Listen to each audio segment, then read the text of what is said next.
안녕하세요. 지금 현재 시각은 오전 11시 45분입니다.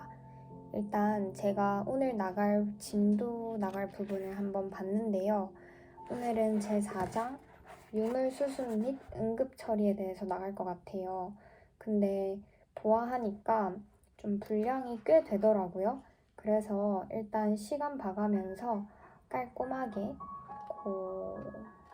4장 안에서도 한 몇 챕터 되는데 깔끔하게 떨어지게 읽도록 해보겠습니다.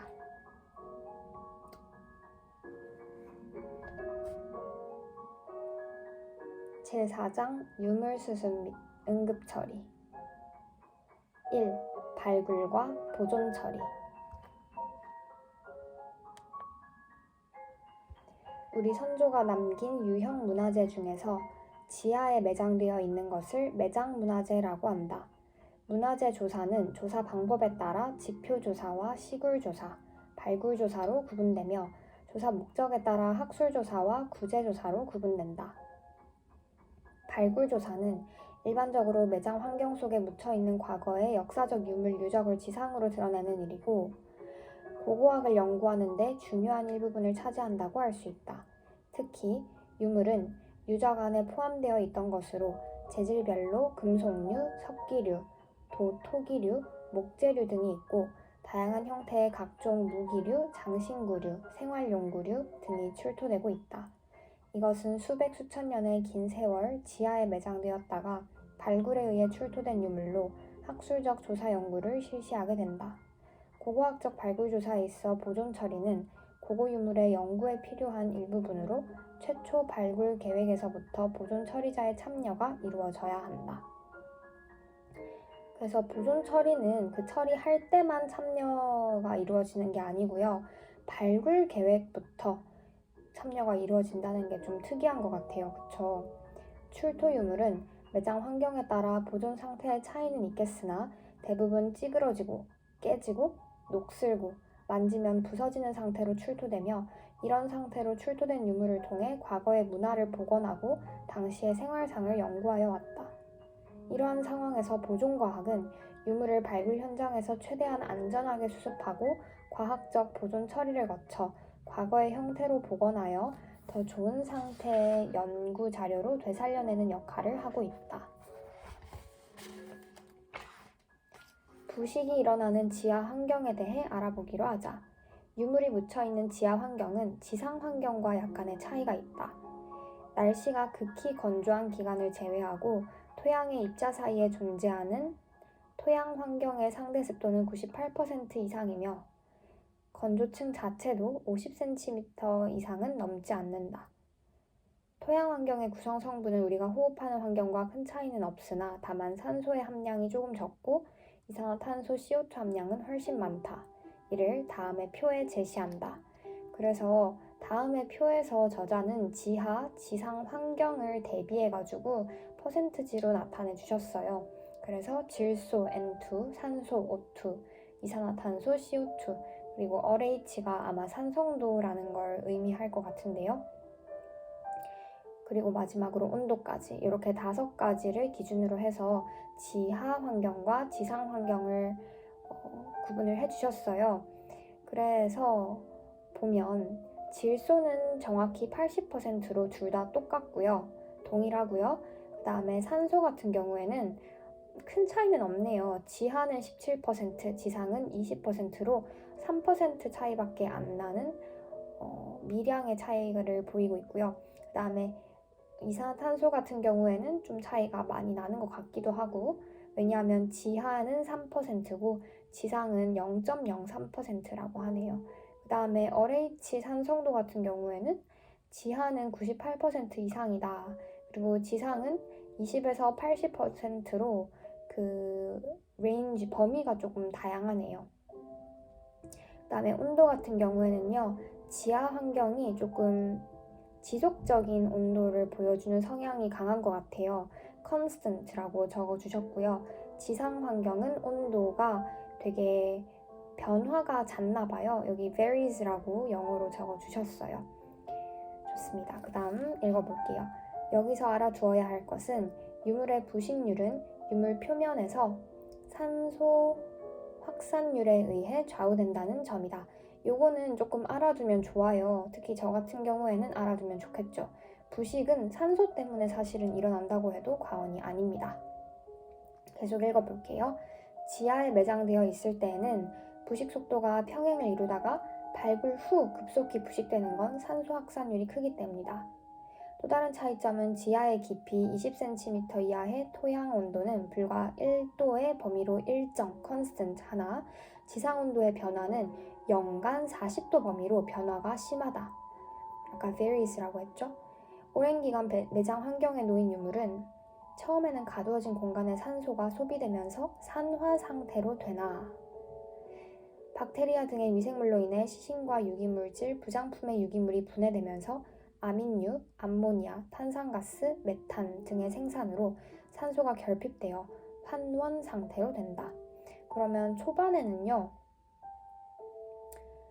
산소가 그 땅 속에 있으면서 가두어져 있다가 딱 발굴을 하는 순간부터 소비가 되기 시작하면서 산화 상태가 되는데 점점 그 소비가 많아지면서 결국에는 결핍 상태인 환원 상태가 된다는 거죠. 계속 읽어볼게요. 유기물질의 유물인 경우 매장 상태에서 다량의 수분을 함유한 상태에서 미생물에 의한 손상이나 염화물에 의한 부식으로 인한 손상이 진행된 상태에서 대기 중에 노출하게 되면 수분 증발로 인한 균열, 뒤틀림, 수축 및 산화 반응에 의한 변탈색 등의 손상이 일어날 위험이 있다. 근데 무기물질의 유물인 경우 토양에 용해성 염류를 함유한 수분이 유물 내부의 모세관을 통하여 유물 내부에 잔존한 상태에서 표면 부식을 초래한 후 발굴 후 대기 중의 산소와 접촉하면 잔존해 있는 염류는 수분 증발로 인해 염결정체로 변화하여 내부에 압력을 가하여 균열 및 표면 방락을 초래한다. 이렇게 산화와 환원이 반복되면서 오랜 세월이 지나면 환원 상태의 평행 상태로 되는 것으로 보고 있지만 발굴이 이루어지면 환경의 변화에 따라 유물은 급속한 부식이 이루어지기 때문에 출토 유물은 발굴과 동시에 적극적인 예방 조치를 하여야 손상을 최소화할 수 있다.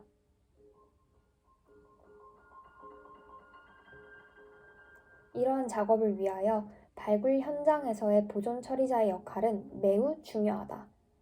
그러면 정리를 살짝 하고 다시 읽어보면 보존 처리자는 아주 초기에 발굴 계획을 세우는 것부터 발굴 현장에도 필요하네요. 신기하다, 그치? 일단은 줄을 이쯤 되면은 좀 긋고 나서 계속 이어가도록 할게요. 제가 느꼈을 때 조금 중요한 파트는 일단 첫 번째, 이건 주관적으로 줄 긋는 건 참 주관적이잖아요. 근데 제 주관에 따르면 조금 특이한 게 뭐였냐 하면요.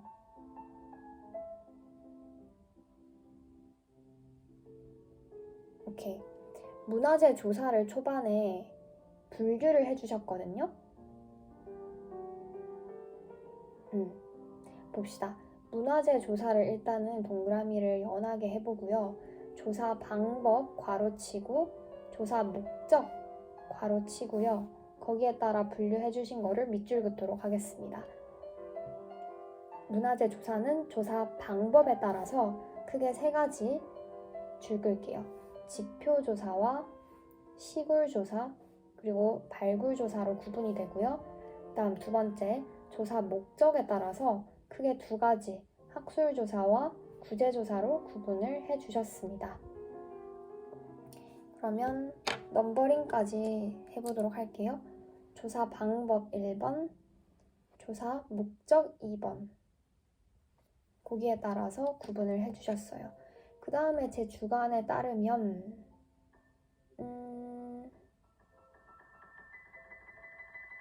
봅시다.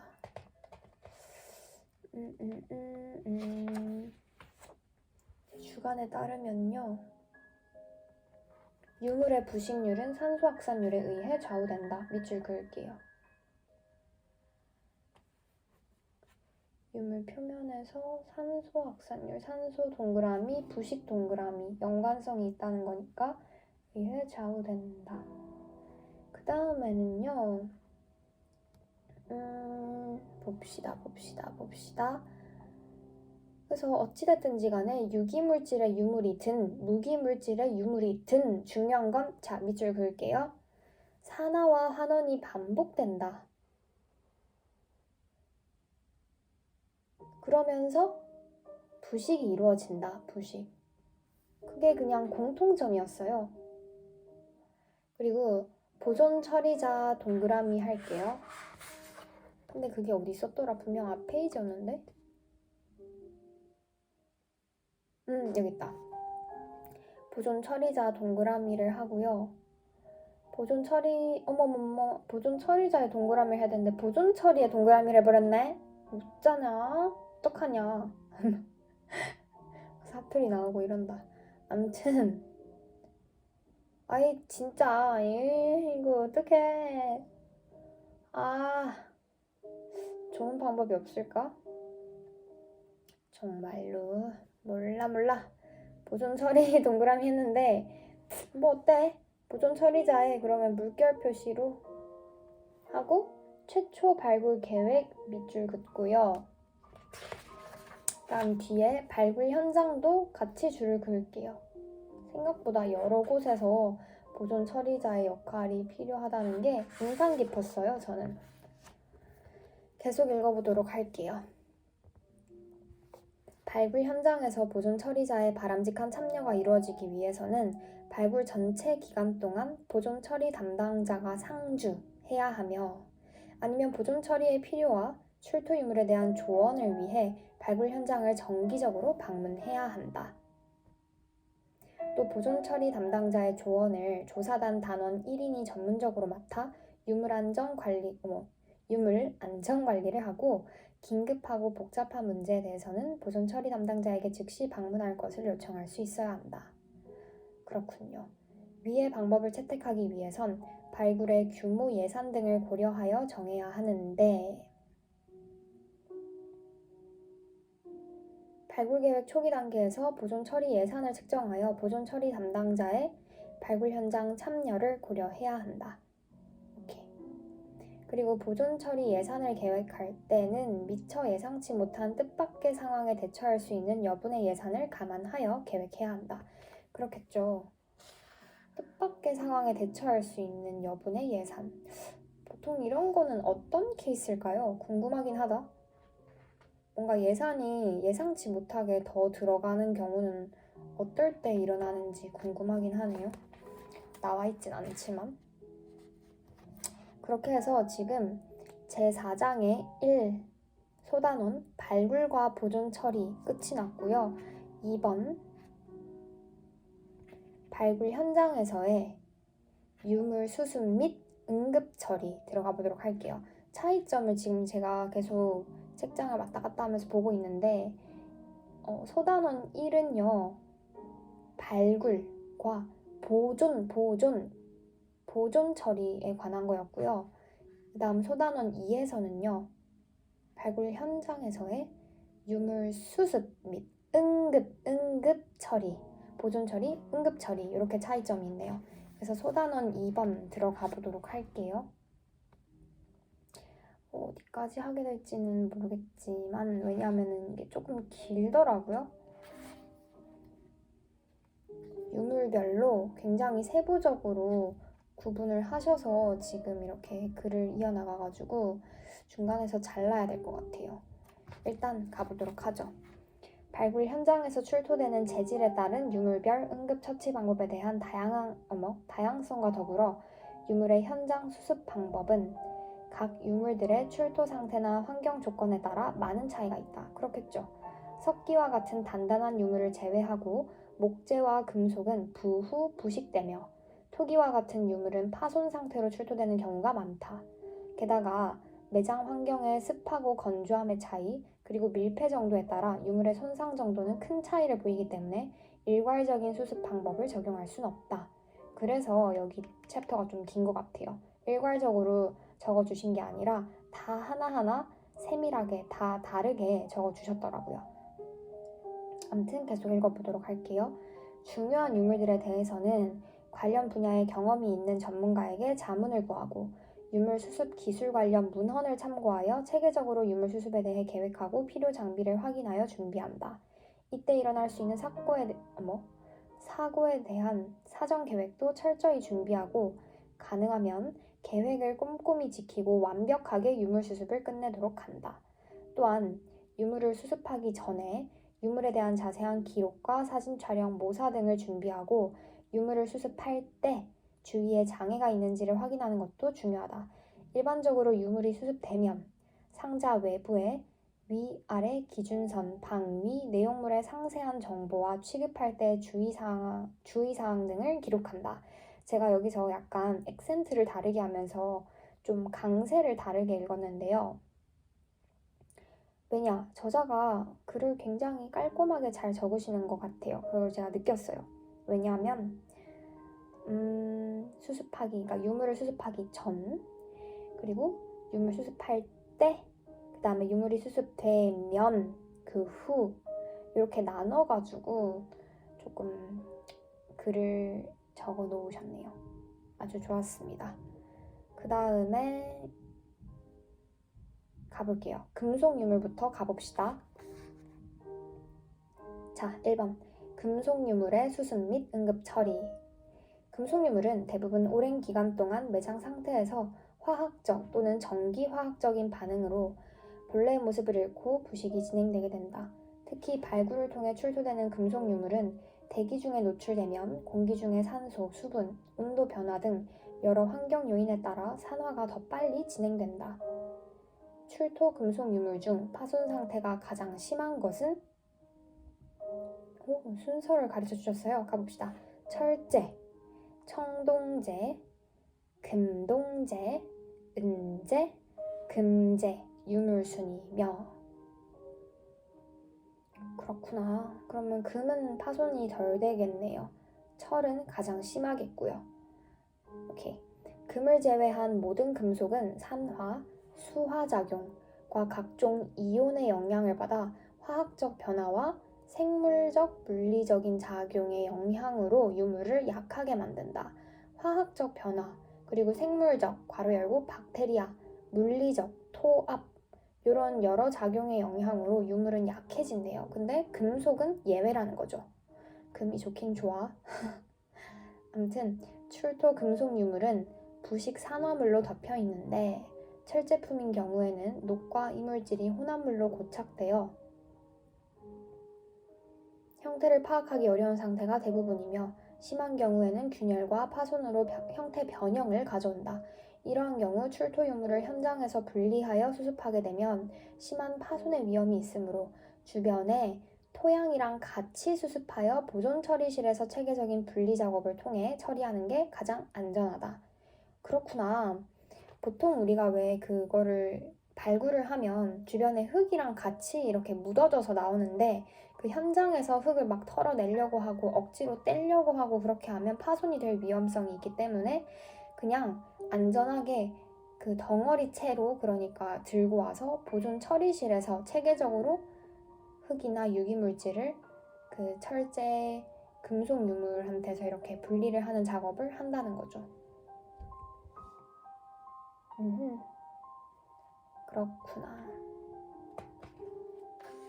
그리고 이 저자가요, 되게 꼼꼼한 성격인 게 드러나는 게요. 금속 유물도 또 나눠놨어요. 금속 유물을 크게 세 가지, 철제 유물과 청동제 유물, 마지막으로 금동제 유물로 나눠주셨네요. 요까지 하고 끝내도록 할게요. 철제 유물.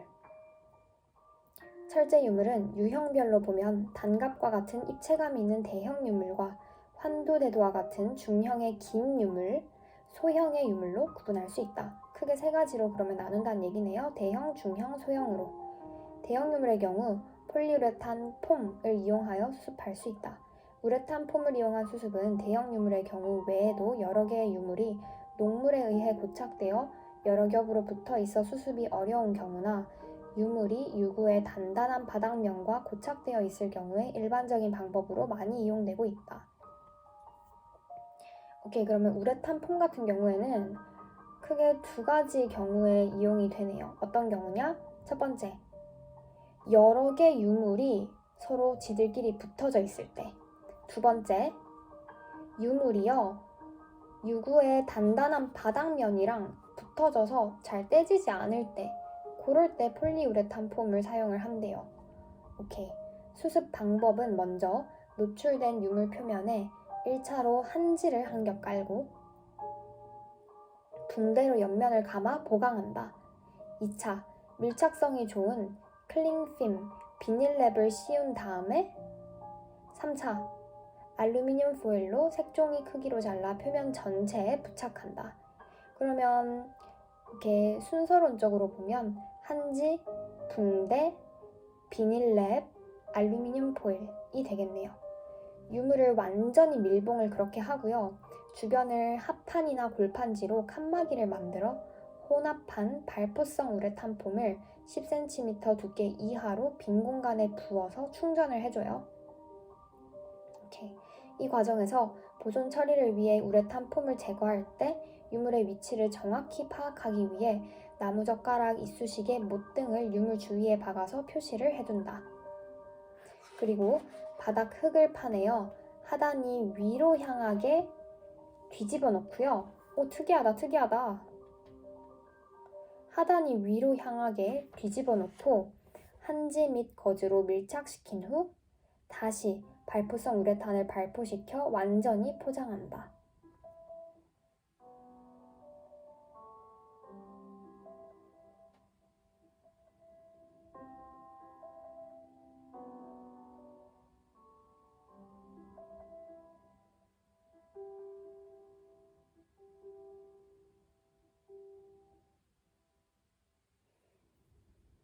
우레탄 폼을 사용하여 유물을 수습할 때는 우레탄 폼이 유물에 직접 묻으면 제거하기가 어렵고 발포 후 경화되면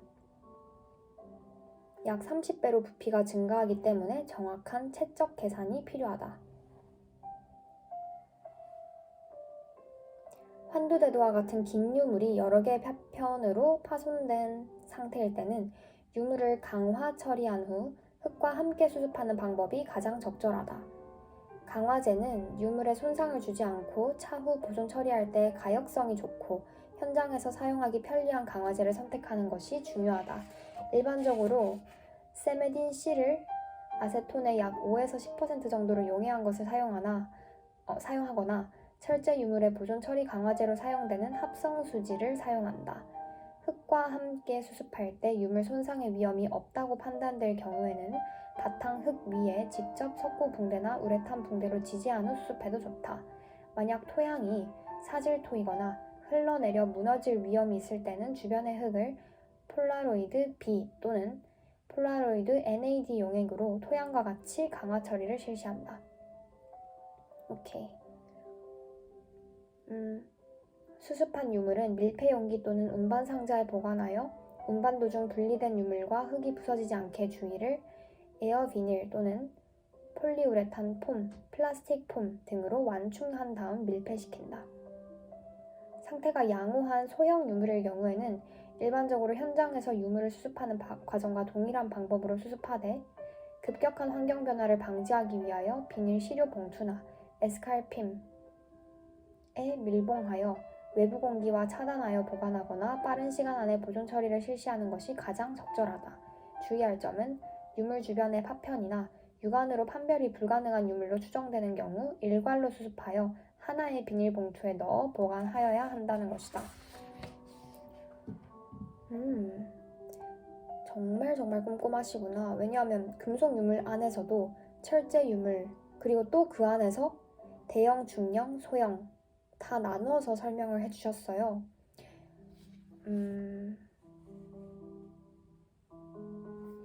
그러면 커다란 팩트만 줄을 긋도록 하죠. 철제 유물 일단은 줄을 한번 긋고요. 그 안에서 대형 유물의 경우 요거를 괄호하고 폴리우레탄 폼 밑줄 그을게요. 이거를 하는 게 베스트래요. 그 다음 긴 유물, 그러니까 중형 유물일 때 환두대도와 같은 긴 유물일 경우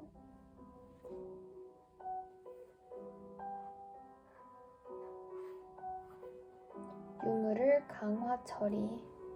그러니까 특히 환두대도처럼 중형인데 이렇게 길어서 여러 개의 파편으로 파손이 됐을 때는 유물을 강화 처리한 후 흙이랑 같이 수습하는 게 적절하다는 거죠. 밑줄 그을게요.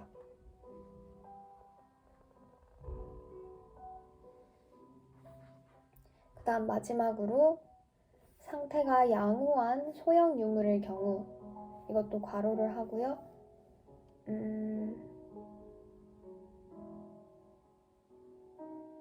얘는 괄호만 할게요.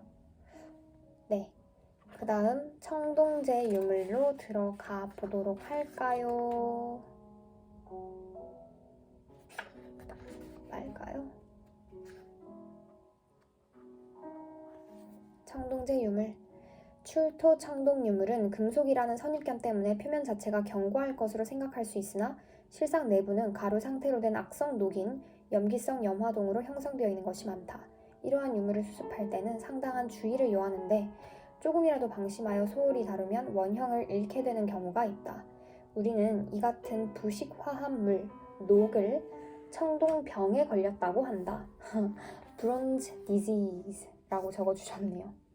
청동 유물의 매장 환경은 크게 보면 건조 상태와 습한 상태로 구분할 수 있다. 근데 후자의 경우 습한 장소에 묻혀 있다 발굴 조사로 출토되는 유물은 대개 수분을 함유하고 있어 유구 및 유물 실측 조사할 때 긴 시간 노출하면 원형 파손이 일어나게 된다. 아무래도 습하면 마이너스가 많아요. 이러한 현상의 사전 예방을 위해 이루어지는 응급조치법으로 먼저 알코올로 시작해서 알코올 20%로 시작을 해서 40, 60, 80, 100%까지 아주 서서히 수분과 치환을 해서 건조시킨대요. 이때 빛과 바람을 차단할 수 있는 차단막을 설치해야 한다. 그 다음 유물에 묻은 흙을 부드러운 솔로 조심스럽게 제거하고요. 제거되지 않는 흙은 무리하게 제거하지 않는 거.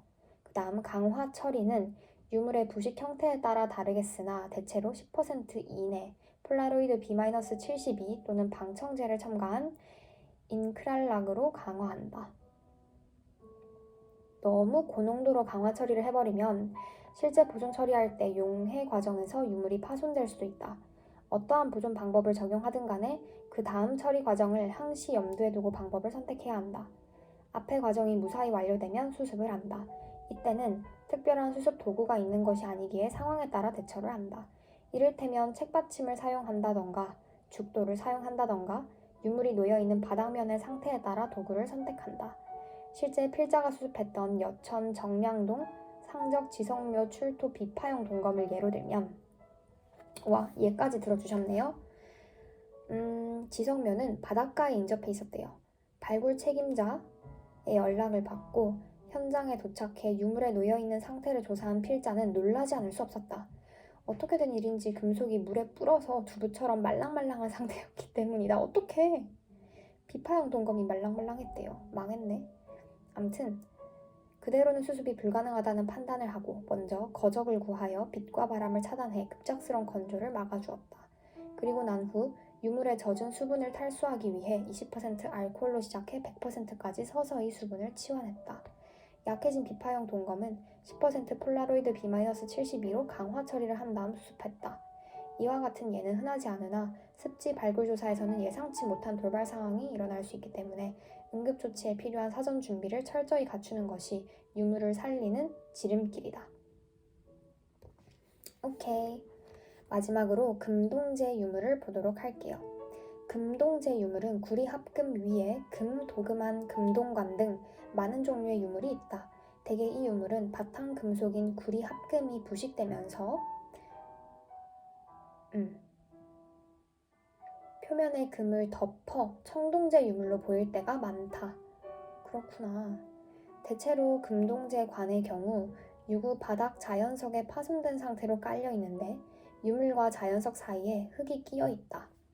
수습과 운반할 때 파손을 예방하기 위해 손바닥 크기의 거즈를 금동관 위에 붙여서 10% 인크랄락과 파란로이드 B-72의 강화제를 발라 굳게 한다. 이때 파편 전체를 일괄해서 하는 것보단 부분적으로 나누어 하는 것이 좋을 때가 있고 또는 전체 일괄해야 하는 방법이 좋을 때가 있으므로 유물의 상태와 작업 환경에 따라 결정한다. 그 다음 사이에 끼인 흙은 알코올과 증류수 50, 50의 혼합액을 틈 사이에 주사기로 주사해 흐르게 한 다음 치과용 스파츌러나 책받침 등 상황에 따라 도구를 선택해 수습한다. 오케이, 좋았어요. 그러면 마지막으로 또 어디에 줄을 긋고 마칠 것이냐면 청동제 유물 일단은 줄을 긋고요. 브론즈 디지즈 요거 줄 긋을게요.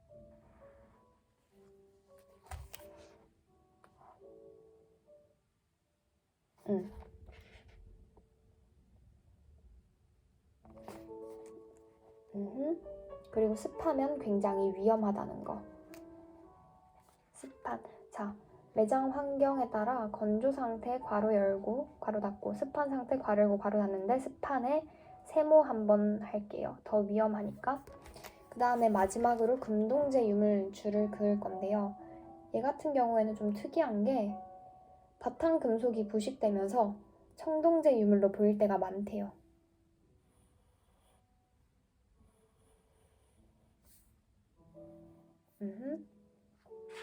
그리고 흙이 끼어 있을 때는 어찌저찌 해서 잘 분리를 시킨다는 거. 그리고 제가 전반적으로 오늘 딱 느꼈던 게 flexible이라는 단어가 떠오르네요. 무조건 일괄적으로 유물 처리를 하는 게 아니고 상황에 따라서 종류와 매장 환경에 따라서 다 다르게 세밀하게 도구를 선택하고 방법이 조금씩 달라진다는 거. 그거를 조금 느꼈어요.